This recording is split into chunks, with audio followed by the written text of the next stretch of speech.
Ngayong araw mga kasaka, ating bisitahin ang ating tanim ng sitaw. Medyo tagal-tagal na tayo hindi nakabisita rito dahil alam naman natin na mahirap pagsabayin ang office work at saka farming. Kaya naglaan tayo ng time para mapasahan ito ating mga sitaw.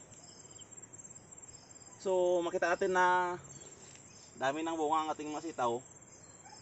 Ang isa sa nakita ko na strategy upang mapaganda at magkaroon tayo ng profit parating dito sa ganitong uri na tanim. Kailangan marunong tayo mag diskarte sa tinatawag na fertilizer application.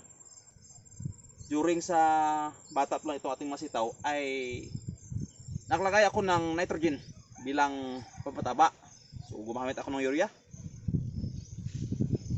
So paglipas naman ng 15 days ay nag-follow up ako ng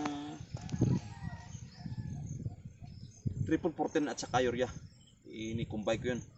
At saka pagdating ng nasa before siya mag-flowering ay naghalo ako ng 0060 at saka triple 14. Alam naman natin na ang triple 14 ay kompleto yun.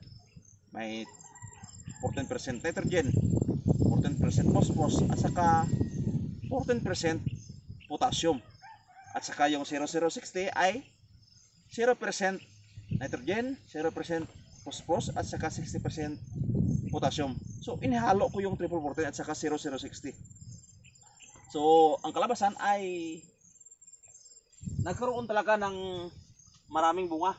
Natin napaka hitik na hitik ang aking sitaw dahil sa magandang diskarte sa paglagay ng pataba.